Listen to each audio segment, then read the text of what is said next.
Okay, welcome back. We are going to run through the general epistles as the synopsis of the New Testament. Okay, so what are the general epistles? The epistle of James, the two epistles of Peter, the three epistles of John, and the epistle of Jude. Now, these epistles were written by the names of those people that are mentioned in those epistles. Like James was written by James. Okay, Peter was written by Peter, John by John, and Jude by Jude. Okay. Now, James, which James was he? There have been three Jameses. James the elder, he was the bishop of Jerusalem, the first bishop of Jerusalem, disciple of Jesus. Not him. Then we have James the younger.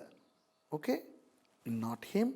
But this James identifies himself as the brother of Jesus. Jesus had a brother called James, also another brother called Jude.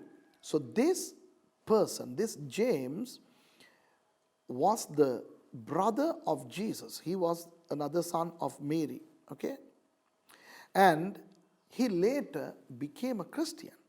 You know, these brothers of Jesus did not become Christians until Jesus died and rose again. And later on, all these people became Christians and they came into the ministry. And that's history, okay? And this James writes this epistle. And this epistle, because James was also a Jew, there is a lot of Jewishness in this epistle. But also, here he is talking about faith and works. You know that the Jews are more prone to works.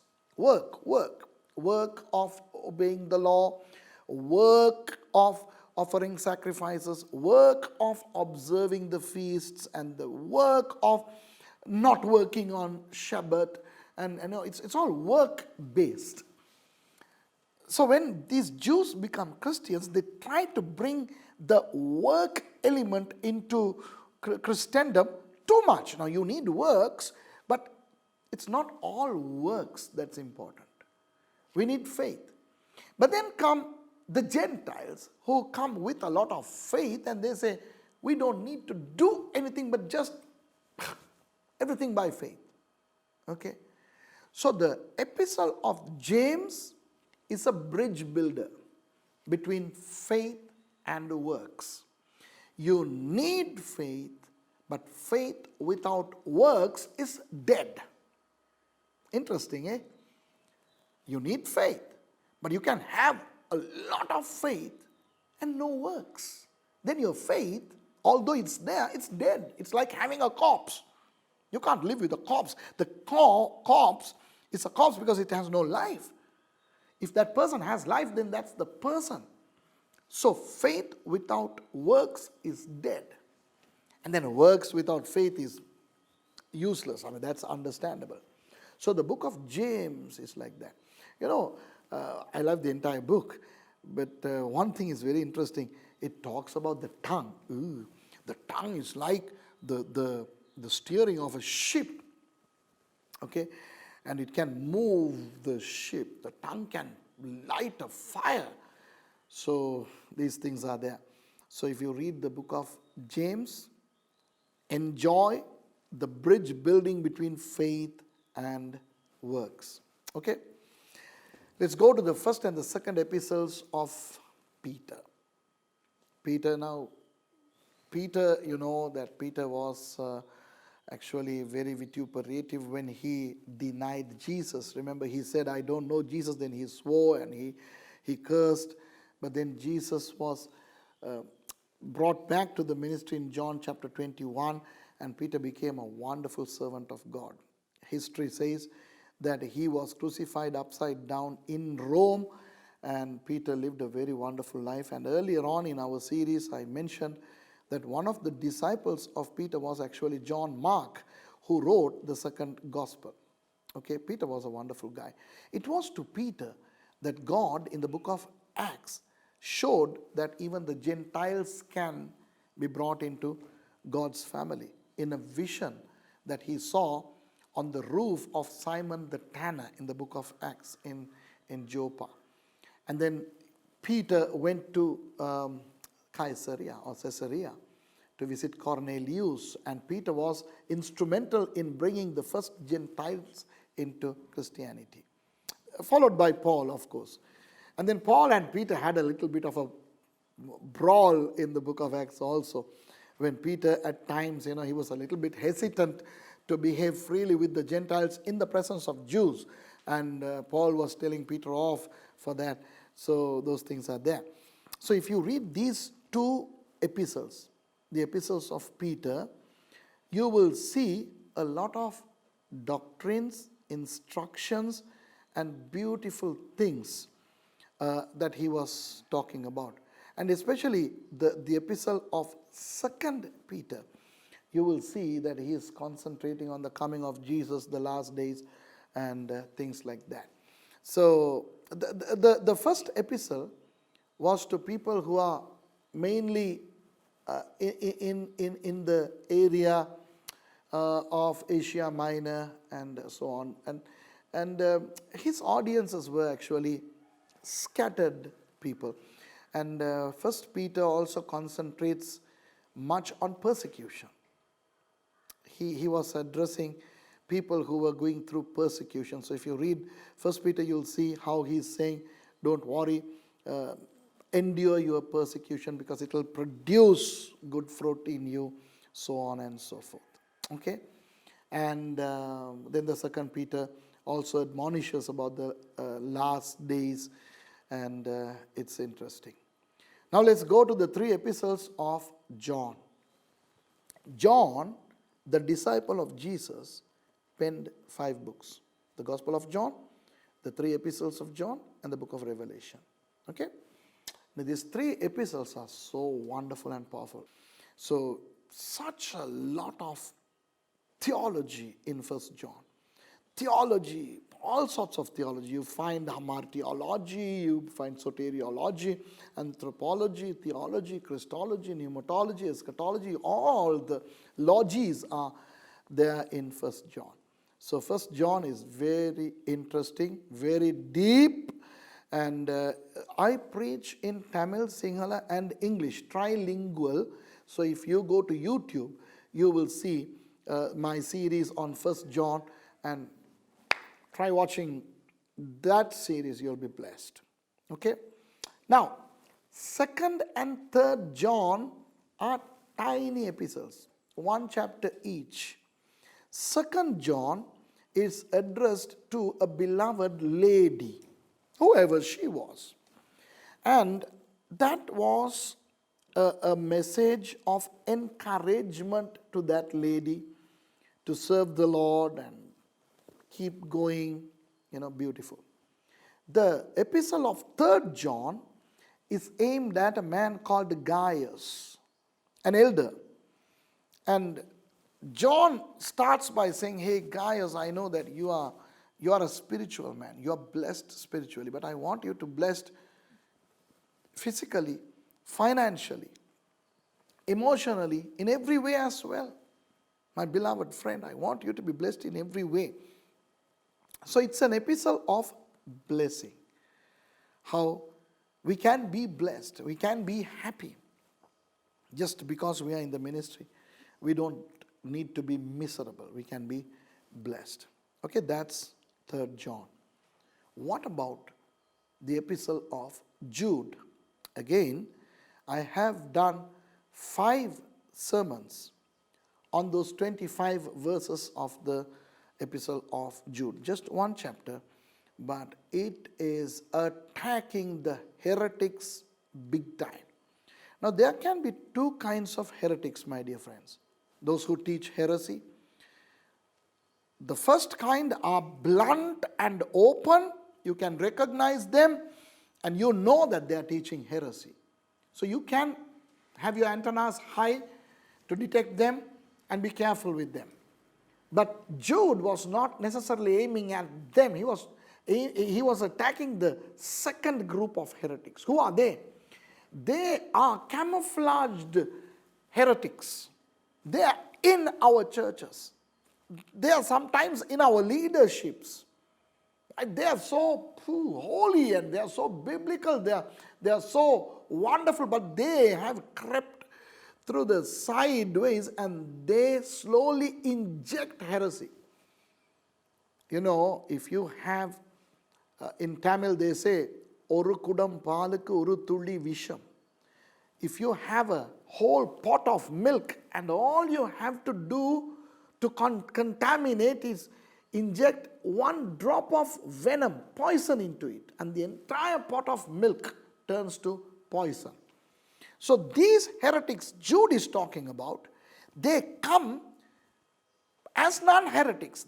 They'll be apparently sound in their doctrine. They'll talk a lot about Jesus, apparently giving glory to Him. And their worship, their speaking in tongues and their behavior so lovely, attractive. So we are sort of, magnetized to them. And during the course of their teachings, they will slowly inject the sugar-coated pill and we will swallow it without knowing what's in there.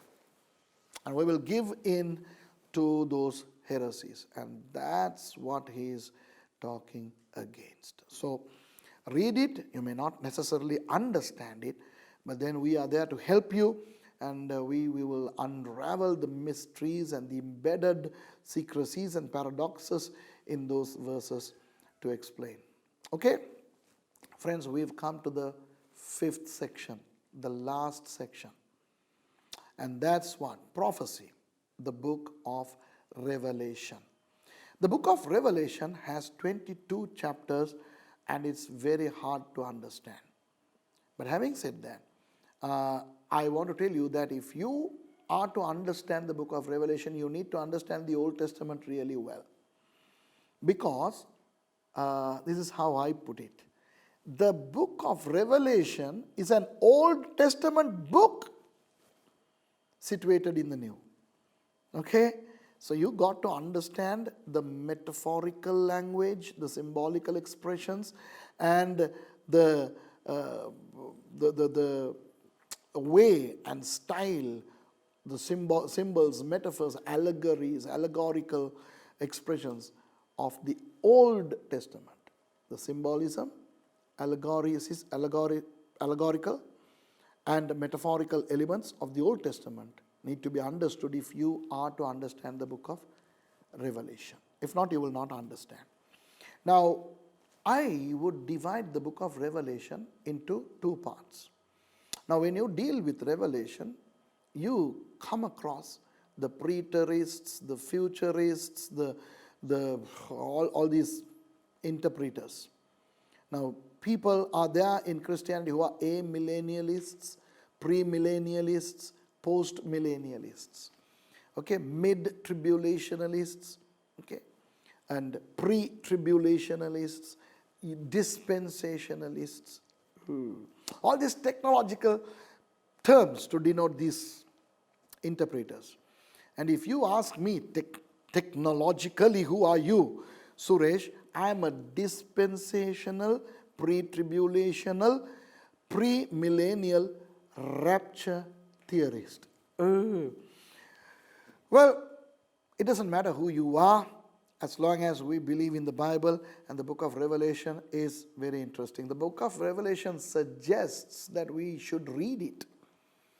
If we read it, we are going to be blessed. 1:3 says, he who reads it and he who hears it and he who does whatever is in it will be blessed. So just by merely reading the book of Revelation, you can be blessed, even if you don't understand. And if somebody reads it loud and if you hear it, you are blessed. And if you understand what it says and then you start doing the things therein, then you are blessed more. Now, how do I divide the book of Revelation into 2? The first 3 chapters and from chapter 4 to 22. The first 3 chapters pertain to things that have happened and that are happening and that will happen until the rapture. Okay? Chapter 4 all the way to 22, from the time the church is raptured all the way to the new heavens and the new earth. Now that's why I get perturbed when people try to associate things that are happening now to things that are found in Revelation after chapter 4. You know, when they burnt the Cairo Museum in Egypt, all of a sudden some people started to say, that's that pale horse in Revelation. Now we are faced with coronavirus. Right now, many nations are suffering because of coronavirus. And many people would want to call that as one of the plagues in the book of Revelation. No. We have seen the mad cow disease, BSC, remember? Then the bird flu, the swine flu, okay, and many viruses, that virus, this virus, HIV virus, and now it is coronavirus. If we are paranoid over these viruses now, imagine when the Revelation plagues hit, the world is going to be in huge turmoil. Okay? Whatever from Revelation 4 to 22 has not yet transpired. But from 1 to 3 years, many have happened, and things are happening, and they'll happen all the way to the rapture. Now, in the first 3 chapters, in chapter 1, you will see the description of Jesus. John, who reclined on the side of Jesus, now this time falls at Jesus' feet as though dead, to see Jesus in his glory now. Okay? And then chapters 2 and 3 talk about the 7 churches. The 7 churches can be interpreted into 3. Number 1, yes, those 7 churches literally existed in those places. Okay, Ephesus, Smyrna, Laodicea, Pergamum, Thyatira, these places are still there in Asia Minor, around Turkey. And those churches really existed. So the primary recipients were the leaders of those literal churches. Okay. The second thing is, these qualities of those 7 churches are found in all the churches in the world today. Thirdly, dispensationalists have beautifully divided the 7 churches into 7 church eras, starting from the Ephesian church era all the way to the Laodicean church era, which will end with the rapture. Now, I have taught this on YouTube. You can go to YouTube and you can start listening to my explanations on Revelation. And whatever you like to agree, you can agree and enjoy.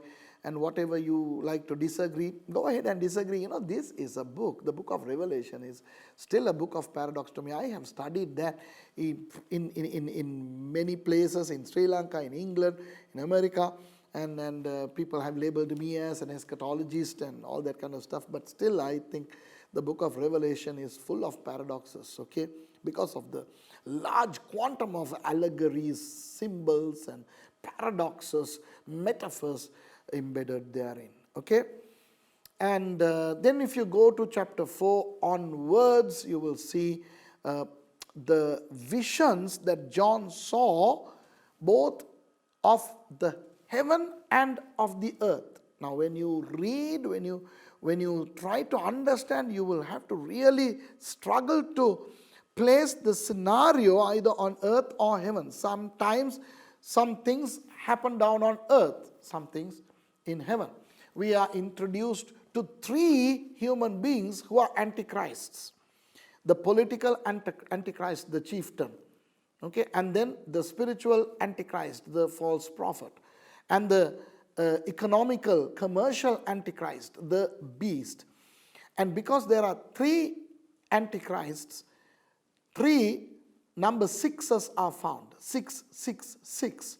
Okay? It's not 666, but it's 666, the mark of the beast. And remember the movie in the 70s, The Thief in the Night? Oh boy, how scared we were. And now, in the 21st century, when we look back at that movie, we are like, oh, that's so naive. But if you see what we have today, John saw all what we have today and even more, what's going to come tomorrow, 2000 years ago, and the poor fellow had his limited knowledge to express, and that's why you need to go into the mind of John to understand what he saw. It's very difficult. And then the importance of the Jews, when you go to Revelation 11 and 12, the Jews, how the 7-year tribulation period has been divided into two, and in the first half, the 3.5 years of the tribulation, the Jews will have a wonderful time under two witnesses, and then after that, the Antichrist will try to kill them also. And then we read about the 7-year tribulation period on earth, and how during the 7 years the bride of Christ is up in heaven preparing for the marriage supper of the Lamb. And then in chapter 19 you will see how the marriage supper of the Lamb takes place, after which the Lamb of God, Jesus Christ, comes to earth to execute the final judgment, and the Armageddon war happens, and then Satan is bound for 1,000 years, and Jesus rules for 1,000 years. Some of you may not agree with a literal reign of Jesus for 1,000 years. You may be an amillennialist. That's okay, fine. Even if you don't believe, if that happens, you will be there. So there you go. And I believe in a literal millennial period.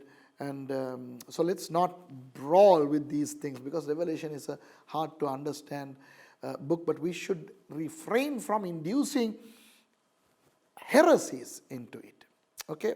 So we have to accept each other, whatever standpoint, position we take pertaining to the book of Revelation, we have to accept each other, because you could be right, I could be right, you could be wrong, I could be wrong. I mean, that's okay, but we love the book of Revelation. That's the inspired part of the inspired word of God, and that's wonderful. And then after chapter 19, we see how after the millennium, the devil is loosed for a time being. Then we hear about Gog and Magog. Some of you may want to believe that Gog and Magog are Russia. I don't see that. Anyway, who cares? Okay, whatever it is, Gog and Magog comes against the war with Jesus, and then finally this heaven and this earth pass away, and God creates the new heaven and the new earth where we all are going to live. That's the 5th section. Okay, my friends, my New Testament synopsis comes to its end now. Enjoy the New Testament. What are the 5 categories? The first 4 Gospels. Okay, then history, the book of Acts. Then the Pauline epistles, the 14 epistles from Romans to Hebrew. Then the general epistles from James to Jude. And the prophetic section, Revelation. Okay? Apocalypse, if you like it that way. Enjoy the New Testament. Be blessed. And I believe if you haven't watched my synopsis on the Old Testament, which has 16 parts, watch it also and be blessed.